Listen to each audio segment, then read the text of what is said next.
សប្បាយគឺហាប្រហែលអូនភ្លេចហើយថាអ្នកណានៅរងចាំ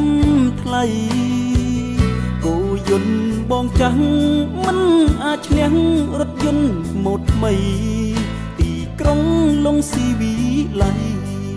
ខំឆ្ងាយដីយើងស្រុកស្រែរូបបងរាល់ថ្ងៃដៃកាន់គោយន្តនឹកដល់អូ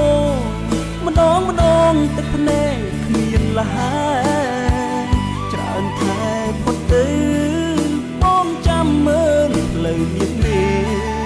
បាត់សូនឃើញតែវាស្រែ